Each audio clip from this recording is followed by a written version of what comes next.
श्री स्वामी समर्थ. जय जय स्वामी समर्थ. चला तर मग माझ्या चॅनलमध्ये तुमचं सगळ्यांचं स्वागत आहे. उद्या आहे गुरुवार.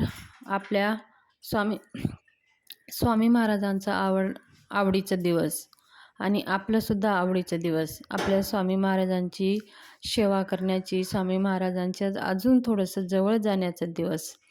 उद्या स्वामी महाराजांना समर्पित दिवस आहे. आपल्या गुरूंना समर्पित हा उद्याचा गुरुवारचा दिवस आहे. तर उद्या आपल्याला आपल्या स्वामी महाराजांची सेवा करायची आहे आणि ही प्रत्येक गुरुवारी आवर्जून करा. तुम्ही दररोज करत असाल तरीही पण आपल्याला गुरुवारी जास्त स्वामी सेवा करायची आहे. आपल्या घरामध्ये स्वामी महाराजांचं मूर्ती किंवा फोटो असायलाच पाहिजे आणि आपल्याला दर गुरुवारी स्वामी महाराजांचा अभिषेक आवर्जून करायचा आहे.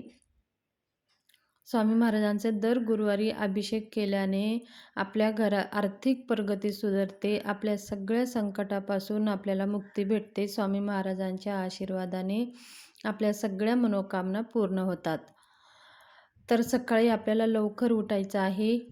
लवकर उठून आपल्याला पाण्यामध्ये चिमूटभर हळद टाकून आंघोळ करायची आहे. गोमूत्र असेल तर गोमूत्र टाकू शकता किंवा तुम्ही पंचगव्य असेल तर तेच चिमूटभर टाकून आपल्याला आंघोळ करायची आहे.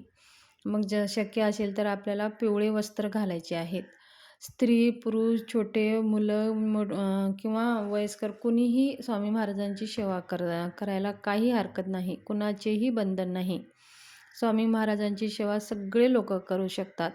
जात पात धर्म काहीच बंधन नाही. कोणत्याही धर्माचे लोक सेवा करू शकतात. म्हणजे स्वामी सेवा केल्याने आपले सगळे दुःख दारिद्र्य संपतात. स्वामी आपले संकटापासून मुक्ती होते. स्वामी सेवा ही आपल्यासाठी करत असतो. तर स्वामी महाराज हे ब्रह्मांडाचे चालक मालक पालक आहेत. तर काही भेदभाव नाही. स्वामी सेवा करण्यासाठी कोणतेही नियम नाहीत. फक्त आपल्याला स्वामी सेवा करताना सात्विक राहायचं आहे, नॉनव्हेज वर्ज्य करायचं आहे, एवढंच आपल्याला नियम पाळायचे आहेत. तर सकाळी लवकर उठून पिवळे कपडे घालून आपल्याला अगोदर तर सूर्याला जल अर्पण करायचं आहे. सूर्याला जल अर्पण केल्याने आपले असेच काही प्रश्न सुटतात. सूर्यदेव हे साक्षात दर्शन देणारा देव आहे. तर सूर्याला जल अर्पण केल्याने आपल्या कुंडली मधला जो सूर्यग्रह आहे तो मजबूत होतो आणि ज्याचा सूर्यग्रह मजबूत असतो त्यांना कोणत्याही संकट येत नाही, अडचणी येत नाहीत, सगळे कार्य पूर्ण होतात. तर आपल्याला सूर्याला जल अर्पण करून आपल्या तुळशी मातेला जल अर्पण करायचं आहे. तुळशी मातेला जल अर्पण करून 2 चम्मच दूध तुळशी मातेच्या बुडाला घालायचं आहे. असे केल्याने आपल्यावरचं जे कर्जबाजारी आहे ते कमी व्हायला मदत होते. आणि तुळशी मातेची पंचोपचार पूजा करून तुळशीजवळ धूपदीप लावून मग आपल्याला आपल्या देवघरामध्ये जायचं आहे. देवघरामध्ये जाऊन आपल्याला एक बसायला आसन घ्यायचं आहे आणि दिवा सुरू करण्याच्या आधी आपल्याला एक दिवा लावून घ्यायचा आहे. तुम्ही तिळाच्या तेलाचा लावू शकता किंवा तुपाचा दिवा पण लावू शकता. दिवा लावून घ्यायचा आहे आणि 2 अगरबत्ती लावून घ्यायची आहे किंवा धूप लावून घ्यायचं आहे. मग आपल्याला एक ताम्हण घ्यायचं आहे, शुद्ध पाणी घ्यायचं आहे. आपल्याकडे जर मूर्ती असेल तर त्या ताम्हणामध्ये आपल्या स्वामी महाराजांची मूर्ती ठेवायची आहे आणि त्या मूर्तीवरती आपल्याला गंगा म्हणजे पंचामृत आणि शुद्ध पाणी असे घ्यायचं आहे. जर आपल्याला पंचामृत नसेल तर शुद्ध पाण्यानंही अभिषेक तुम्ही करू शकता.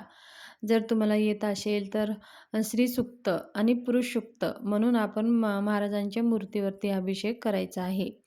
श्रीसूक्त पुरुषसूक्त म्हणून झाल्यानंतर आपल्याला सगळं मूर्ती स्वामी महाराजांची मूर्ती स्वच्छ पुसून घ्यायची आहे. स्वच्छ कपड्याने पुसून घेऊन स्वामी महाराजाला अत्तर लावून घ्यायचं आहे. हिना अत्तर महाराजांना खूप प्रिय आहे म्हणून महाराजांना हिना अत्तर लावून महाराजांच्या जागच्या जागी स्थापना करायची आहे.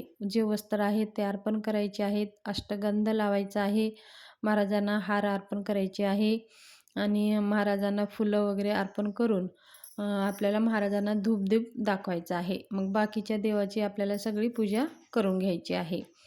मग जर आपल्याकडे फोटो असेल तर फोटोला स्वच्छ पुसून घ्यायचं आहे आणि जे पुसत असताना आपल्याला श्रीसूक्त आणि पुरुषसूक्त म्हणायचं आहे. जर श्री सूक्त, पुरुष सूक्त जर म्हणायला येत नसेल तर श्री स्वामी समर्थ ह्या मंत्राचा जप आपल्याला करत राहायचा आहे. मग आपल्याला स्वच्छ पुसून घ्यायचं आहे, फोटो पुसून घ्यायचा आहे, हार वगैरे अर्पण करून धूपदीप ओवाळून घ्यायचा आहे. मग आपल्या घरामध्ये जे काही आपल्याला नैवेद्य बनवलेलं आहे किंवा बनवलं नसेल तर तुम्ही खडीसाखर किंवा फ्रूट किंवा ड्रॅग फ्रूट ह्यांचासुद्धा तुम्ही नैवेद्य आपल्याला महाराजांना दाखवायचा आहे. सगळ्या महादेवांची पूजा झाली तर नैवेद्य दाखवून महाराजांना धूपदीप ओवाळून आरती करून घ्यायची आहे. मग आरती झाल्यानंतर महाराजांची आरती करताना आपल्याला अगोदर गणपतीची आरती, मग नंतर देवीची आरती, मग नंतर महाराजांची आरती तुम्ही करू शकता. किंवा अजून तुम्हाला दुसऱ्या देवांची आरती करायचं असेल तर ती पण करू शकता. मग महाराजांची आरती झाल्यावर मंत्रपुष्पांजली झाल्यावर महाराजांना 3 वेळेस मुजरा करायचा आहे. मग आरती घेऊन आपल्याला जाग्यावर बसायचं आहे. मग श्री स्वामी समर्थ ह्या मंत्राचा 11 माळी आपल्याला जप करायचे आहेत. आणि जर तुमच्याकडे वेळ असेल तर श्री स्वामी चरित्र सारामृत श्री स्वामी चरित्र सारामृतांचं 21 अध्यायाची पूर्ण पोथी वाचायची आहे.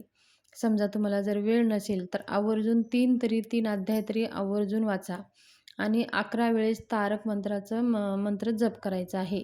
ह्या सेवा आपल्याला गुरुवारी झालीच पाहिजे. 11 माळी जप, 11 वेळेस तारक मंत्र आणि 3 अध्याय श्री स्वामी चरित्र सारामृताचं ह्या सेवा आपल्याला आवर्जून झाले पाहिजे. इतर दिवशी जरी तुम्हाला काही कारणाने शक्य नसेल तर गुरुवारी तर स्वामी महाराजांच्या ह्या सेवा झाल्याच पाहिजे.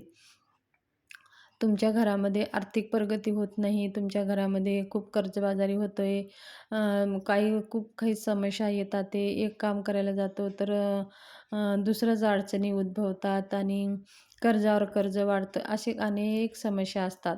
स्वामी महाराज हे प्रत्येक लोकांच्या जीवनातले दुःख संकटे दूर करणारे आहेत.